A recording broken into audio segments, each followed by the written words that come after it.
Welcome to Tree Talking Time, where we talk all things tree dogs, from the smallest feists to the largest hounds, treating squirrels to bears and everything in between. And from time to time, we might even run a little fast game.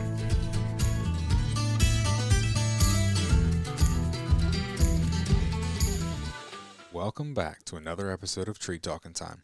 As always, I'm your host, Ben Sheets. I just wanted to start this episode off by saying thank you for all of you that have supported me. I appreciate the ratings, reviews, shares, and especially the people that have supported me monetarily. Whether that's the small group of patrons or the people that have purchased the Tree Talking Time shirts from dusupply.com. It really helps. While I enjoy creating this podcast for all of you, I also do it for myself. This is one of those episodes that's more for me, but I'm happy to share it with all of you. As longtime listeners are aware, I wasn't raised hunting, but as you will hear in this episode, this is where the foundation was laid. Before we dive in, I do have one little disclaimer. My guest, Charlie, is on oxygen, and at first the noise is distracting, but I promise if you give it a few minutes, you almost stop noticing it. You guys played a big part in the reason I started hunting, why I started doing this, and like I said, how you guys got me involved, but then I want to hear some of your stories and how you guys got involved in hunting. Well, yeah, the only dog hunting I ever did was rabbit hunting. Okay. And we've had some whirlybird days rabbit hunting. I mean, we've hunted where you jump a rabbit up and he roll over and jump another rabbit up. Nice. And we had dogs, and we had a lot of fun. Just down here on the corner in Maryland, on Rock Church Road. Okay. We hunted back in there, and we killed like 24 rabbits back in there two Saturdays. Nice. 3 of us. Mm-hmm. I mean, it was all legal. And we had dogs. One dog went all the way over in Fair Hill and had to walk over and get it. How'd you find out that it went over there? Well, he didn't come back. Okay. Then another time I was up there to the quarry hunting, and had the dogs and run a rabbit and called the dogs back, and the dog didn't come back, and I finally got up there, and the guy had him loaded up in the back of his pickup. Uh-oh. He jumped out, come back to me then. But, yeah, mostly all of our hunting has been with rabbit huntings. Okay. How old were you when you got started rabbit hunting? Probably right after I got married. Okay. Because I was in the Army at a high school. I used to work for a guy when I was 14, 15 on a farm. He bought me his first shotgun, but, really, that was it. Didn't do no rabbit hunting. Mm-hmm. Then I started rabbit hunting after I got out of the Army. I would have honestly assumed that you just were raised hunting. Well, my father rabbit hunted. He always had dogs, but he died when I was 13. Okay. So that's the end of that. Yeah. One of your favorites is rabbit salad. I know you love rabbit salad. Oh, yeah. And we always had rabbit salad for Thanksgiving dinner. Okay. And Daddy and his friends went rabbit hunting Thanksgiving morning. And we did that for years. Mm-hmm. We did that even after I grew up and was married. We rabbit hunted Thanksgiving morning. Yeah. Because that was always a big thing. Yep. And I guess bird hunting. Mm-hmm. How'd How'd you get into bird hunting then? Well, there's a case where there's a place down in Lower Maryland, down there right off 50. It's called Native Shore Hunting Preserve, and it's a large place. And we used to go down there and shoot pheasants and quail, and you could go down there and shoot 100 quail. Oh wow! 4 of you. Mm-hmm. And you'd shoot like 65 in the morning, and then you'd go in and eat and go back out and shoot another 35 or 40. Jeez. But sometimes you did good. Sometimes we killed 95 on a hunting tour. And they had dogs. And then I finally ended up, had a couple dogs, or had dogs, and a lady, I think I paid $50 for her.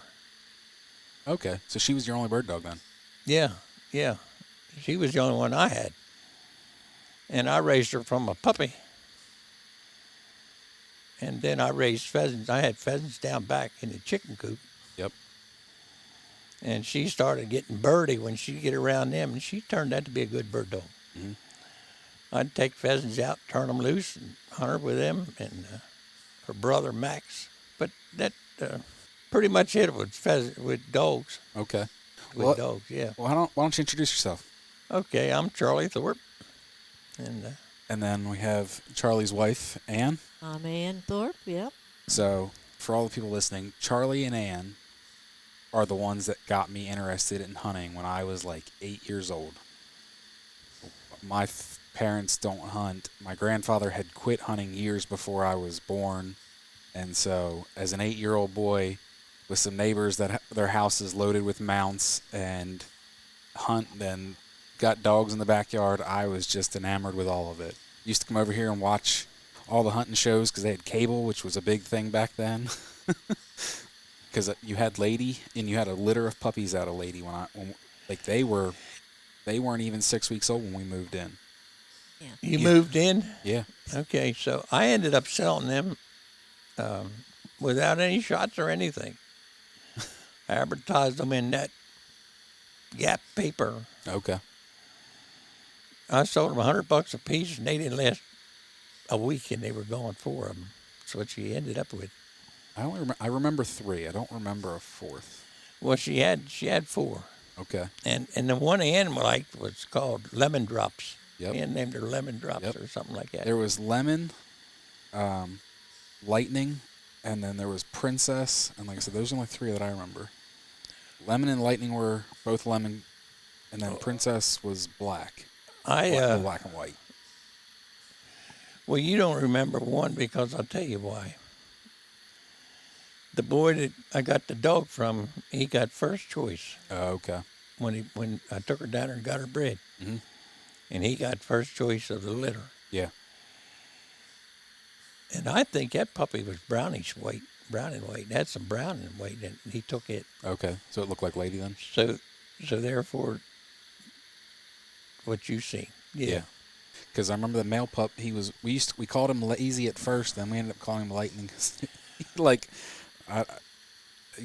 the one as an 7-year-old naming dogs, whatever they do that day. One day he was Lazy, and the next day he's running around. So he got changed to Lightning. That one that was Lemon Drop that we really liked, because she acted birdie when she got down in there. Mm-hmm. And an elderly couple bought her. And made her into a house dog. And they're going to make her a house dog and ride with them. I don't think an English pointer would be my first choice for a house dog. They're wired a little tight, especially from hunting stock. Yep. Well, she was. I've had some really good pictures of her hunting. Mm-hmm. I've seen her down on her front knees in briars going after a bird. Yeah. Yeah. That's how she hunted. And she never was particular about going, but when we got ready to leave to come home, she was ready. Okay. She was wore out and ready. What's funny is, you had dogs when I moved in, but you got rid of them not long after, and I never hunted with dogs with you, but just being obsessed with dogs, that's kind of where, but like I said, this is where the hunting bug definitely bit me. Well, you used to go up the back path and visit Larry Mahaffey up here on the corner. Yep. Because he had Beagles.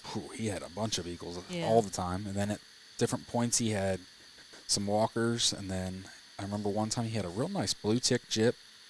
And then he actually had a leopard cur male at one point.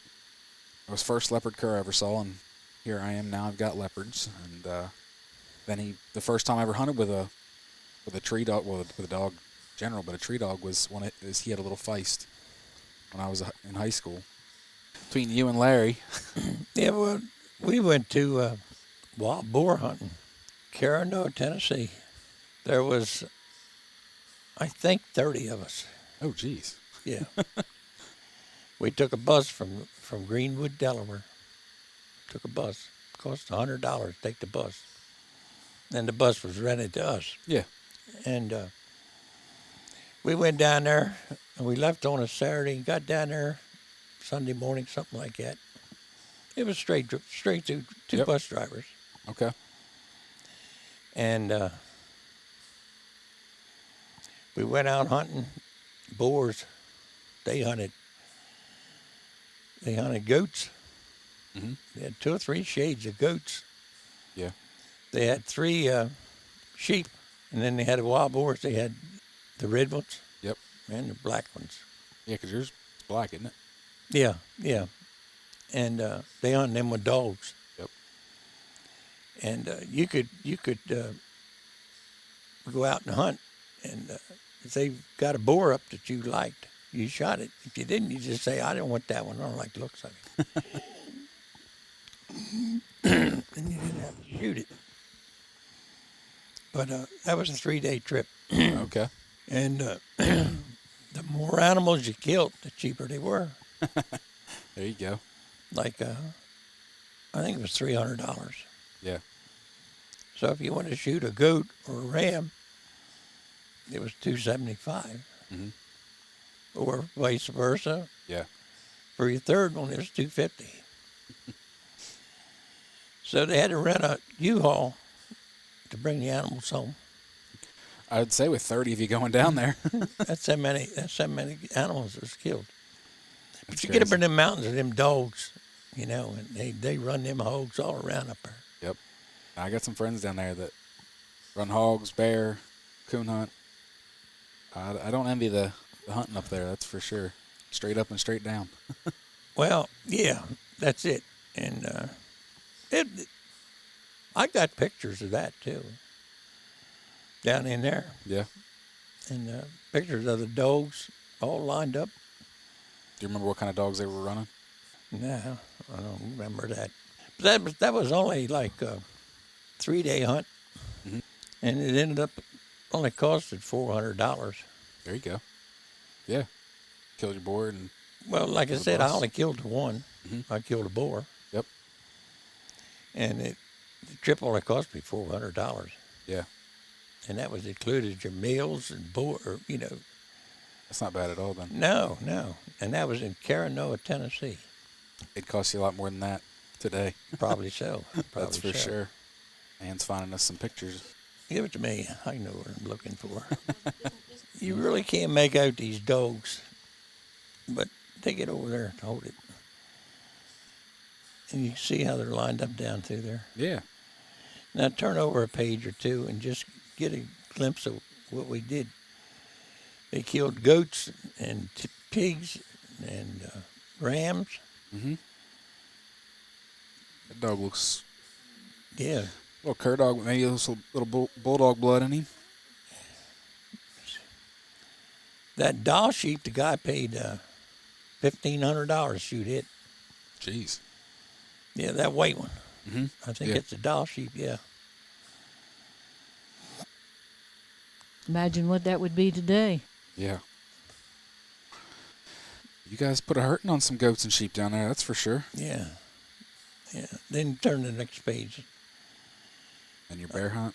I think you see bear. We killed like 12 the first day. Jeez. Now you hunted over bait, right? Yeah. How many bear have you killed? 2. 3, 2. What do you get? 2? 2. Okay. Yeah. He killed 2. I killed 1. You know, it's funny. You taught me of an interesting fact about bears and raccoons that most of my listeners know about, a certain bone that they have that most animals don't. Yep. I shared that when I was in high school. You know, you're learning in high school biology class, and they're like, and you're trying to find things that are, you know, what's different or what's similar between these animals. And the example was a raccoon, a bear, and a possum. Well, the right answer was an opossum is a marsupial. Well, I made sure I shared the fact that raccoons and bears both have a bone where most other animals don't. I got a lot of weird looks that day. Yeah. Well, see, they have when you bear hunt, usually they'll I don't know how many's in your crowd that you bear hunt with, but you go $5 for the biggest one. And I'm not saying biggest bear. Yeah. And What they They call that, measure a 'em. hillbilly toothpick? Yep. yeah, and John, The one guy there killed one bear, weighed 535 pounds, something Wow. like that. But it was only 4 inches. And that's what he moaned and groaned about all the time. That's funny. Yeah, but and a lot of them drill a hole and hang them from their mirror in their trucks. Yeah. I don't know whatever happened to mine. That boar I killed, I did bring it home, and I don't remember what I did with it. Well, the thing of it was now, all 3 of ours were females. Okay. All 3 we killed were females. Gotcha.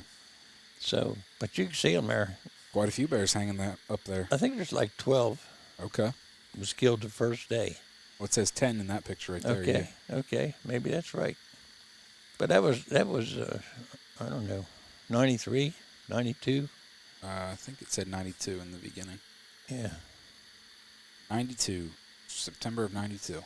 that's been 30 Yeah, I years think ago. when did I went with what was 93 when I got mine? I think a year later. They told me shoot it in the head. 93 or 94, yeah. Best kill is to shoot it in the head. Well, as like a lot of hound guys, that's where we all should. I think I went up to Maine. I think I went up there 5 times. I think I went 5 times. Okay. And time she went, she killed her bear the first day. Mm-hmm. And then I was in the stand, and I had a bear come in behind me in the water. And you could hear him back there splashing and growling and carrying on. Never did come in sight. Okay. Never did come in sight. Yeah. But I knew he was back there. Yep. I guess he knew I was there too. Yep. More than likely. Now I've talked to quite a few outfitters, and they say the big bears, they know the game. They know they don't get big by being dumb.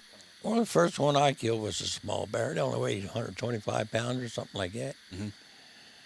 I killed that one in 1996, and it was 226 pounds. Okay. And it's a full-size mount. Well, then mine was 216, Okay.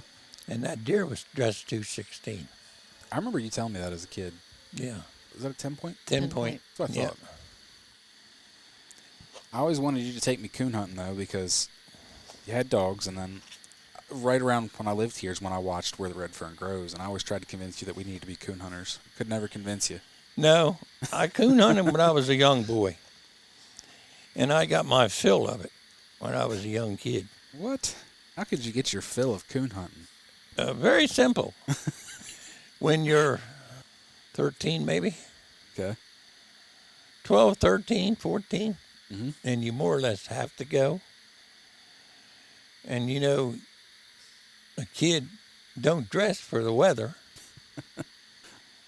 So you get out there in the woods, you get cold, you get your feet wet, Yeah. and you get cold besides that.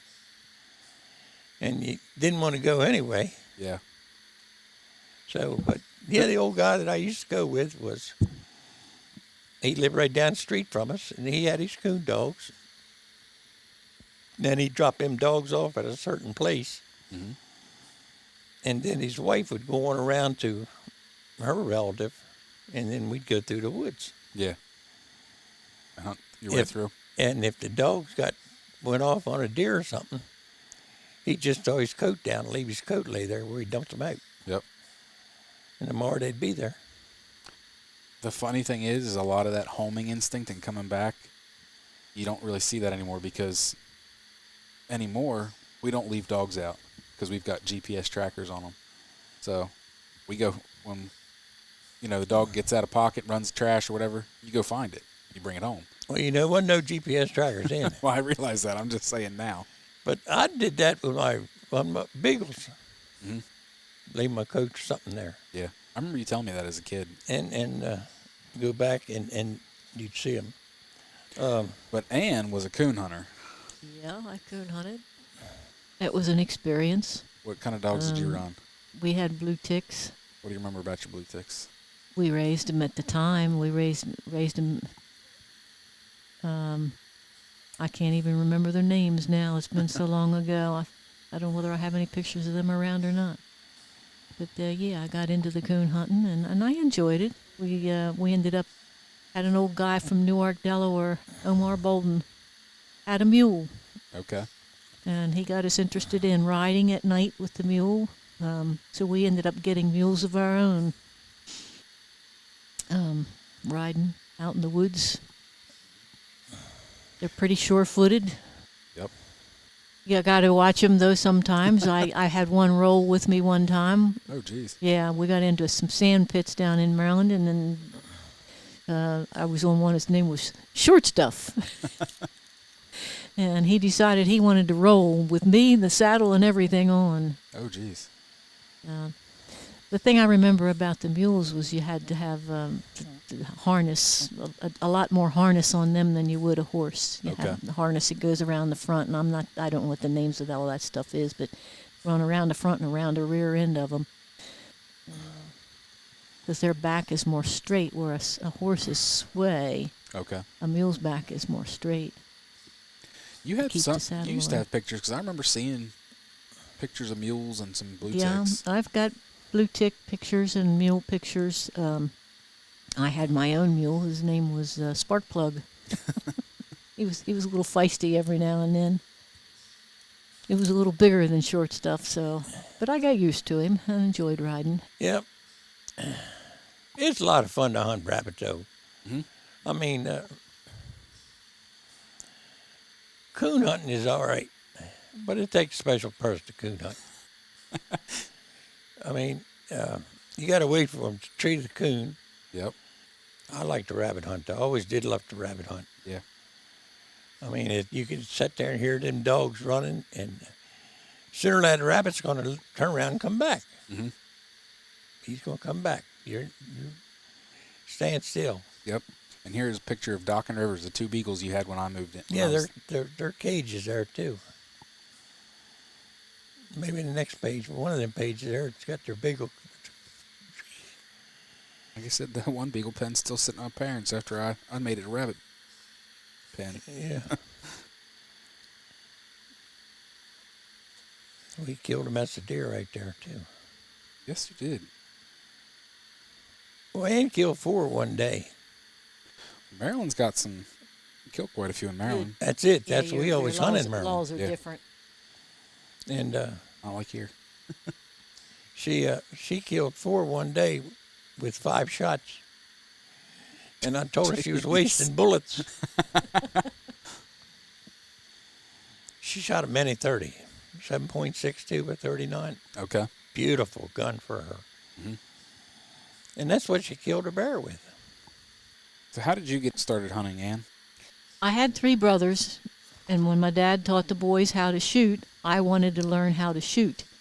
My oldest brother did hunt. I don't remember him ever killing anything. I turned out to be the hunter. I used to go pheasant hunting and rabbit hunting and deer hunting. Deer was my favorite. Okay. I really enjoyed that. Coon hunting, that was an experience. Especially riding the mules at night. Yeah. I enjoyed that. Been a long time ago. It's kind of hard to remember. You know, we got some age on us now. This is an impressive little photo album of all your hunting trips through the years. Yeah, I don't remember ever seeing this. Well, there's one picture there now. I think it might be that guy holding a rabbit up. Yep. It's you. That's you holding a rabbit. That was a tame rabbit. Yep. Domestic rabbit. Running with the wild rabbits. Yeah, and that was down there back of on Child. You know where you go down 213, where the circle is, and then you got the next road is Child's Road, I think, Okay. and you got the Catholic school up there. Okay. We hunted behind there. Mhm. That's where That's that where that rabbit was? was running in the wild. Nice. He was a big rabbit. Yeah, he His was. ears was all tore up. That buck Eric killed back right there behind the cemetery. That's the circle where the Okay. cemetery is. Mhm. Catholic cemetery. Yeah. Right there's where I killed that buck back in there. Nice. Then had his antlers stolen. Jeez. Yeah, those were the good days. You've We had a certainly lot of fun those days, Benjamin. you've certainly done a lot of hunting, that's for sure. Yeah, we yeah.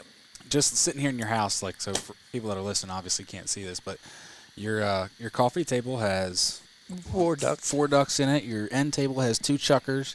You got 2 bears here in your living room. You got a 10-point buck. You've got old squalls, wood ducks, Teal teal, black duck. and old squaw or schooners. Okay. There's white wing. There's 3 of them. I got all 3 of them mounted. There's 3 of them right here somewhere. I think there's a couple in my room. Okay. But yeah, Now you got a fox over black there. duck's the only one I ever killed. Black duck. Okay. Only one black duck I ever killed. Mm-hmm. I got a snow goose mounted. I'm about to say, the snow goose used to sit out here by the TV. I got pheasants downstairs. I got mallards downstairs. Yep. And you know, they're all got the boar downstairs. Your got other a bear. bear head downstairs. Squirrel. Got a squirrel mounted down there. So as a Crab kid, mounted in my room. like I said, as a kid, this is what really the taxidermy in this house was like. My own little personal Cabela's over here. Like, I used to love coming over here, just seeing it all. Grosses some people out, but we like it. Oh, I love it. That's a Hungarian partridge there. Okay. They are good eating. You got a woodcock too, don't you? Yep. He's hanging in my room. Okay. He's in there, and I had got a crab mounted. Like I said, that's probably the taxidermy is one of the things that I loved as a kid. And I remember going to your taxidermist's house a couple times. Yep. His yeah. house was amazing. I loved it. Yeah, he had a couple pretty deer. He had a piebald mounted. Was really pretty deer. I don't remember a piebald. Yeah, he had a piebald mounted. Okay. That's pretty And cool. he also had a cat mounted he killed in Idaho. Mm-hmm. Yeah, out there. And but yeah, we done a lot of hunting. Yeah, that days are gone for me. Unfortunately. Yeah, yeah. But you've been left with a lot of good memories and, a lifetime of stories. Oh yeah. And a wife that put up with it all. Joined him in it. Yeah. I took Ann goose hunting one day, and it rained all day, and never shot the guns. Never seen. We a never goose. saw a goose. Never saw a goose. Never saw a goose. Yeah. What's the last deer you killed? Huh? What was the last deer that you killed? Does, I think. Okay. I killed 2 one night down there to Don's, down to Crumpton. Nice. Killed 2, crippled one, and it went to Don. He killed it. Okay. But yeah, that. No, I killed a doe by herself the last year I killed down there. Remember, I killed it out of Don's stand. Yeah. And she was down there that night. I was by myself, but she was taking pictures. Nice. Didn't like him going down there by himself, so I went with him yeah. and took the pictures. There you go. And she, I have cell phones, didn't we? I called you and told you to Yeah. bring truck. Yeah. Get Gene. Yeah. But I killed a doe that night. Mm-hmm. Yeah. But now they got so you can't transport them from Maryland to Pennsylvania. Yep. So Good old CWD. Yep. So And I hit a buck on the road 2 years ago. And I took it home. Well, I live right there on the line, and it was it was a buck. So the game commission comes out. You got to pay. They either give them the head, or you got to pay to Keep $10 a point to keep it. Mm-hmm. And the first thing he said to me, he gets out of his car. He goes, "We got a problem." I said, "What's that?" He goes, "You brought a Pennsylvania deer into Maryland." I said, "I'm not in Maryland." He goes, "My GPS, when I turned on this road, said welcome to Maryland." I said, "If you would have went straight, you would have went into Maryland." I said, "You're in Pennsylvania." He goes, "Are you sure?" I'm like, "I think I know where I live, buddy." Like, I pay taxes. I think I know. yeah. I had to show him my license, and once he looked at my license, he's like, "Oh, okay." Like, across the street, that's Maryland. I said, but not this side of the road. Well, you remember the old guy lived across the road here? Yeah, John. Yeah, John. He had an 8-point buck one night. And that's what they told him. If he wanted it, it cost him $80. Yep. Otherwise, they were going to take it. Yep. But we used to have some good time rabbit hunting. I mean, you can have a lot of fun rabbit hunting. I was just talking to a guy the other day, and he grew up rabbit hunting, and now he lives out in South Dakota and runs. He's been running some lions this year, and he's like, you know what? He goes, I think rabbit hunting is one of the most fun you can have from a standpoint of, like, you know, no personal attachment. He goes, you know, I enjoy running lions, but he's like, it's my dogs. You know, I'm seeing my dogs progress. He's like, with no personal attachment to the dogs, like, you can just take anybody. And he goes, because it's just a lot of action. He goes, you gotta, it sounds good. And he's like, you know, and the thicker the stuff you will get in, the briars, the thicker the briars you get in, the better your dogs will be. Yeah. Because they'll be in there with you. Yep. And that's where the rabbits are. They ain't sitting out there in the field. Nope. So, but yeah, you have a lot of fun. Mm-hmm. A lot of fun running the dogs. Got any more stories? No, I guess not. Not right offhand. Alrighty. Well, like I said, thank you for sitting down with me tonight. It's good catching up with you guys. Definitely need to stop in a little more. Definitely. You can find me on Facebook and Instagram at Tree Talking Media. And until next time, keep them talking in the timber.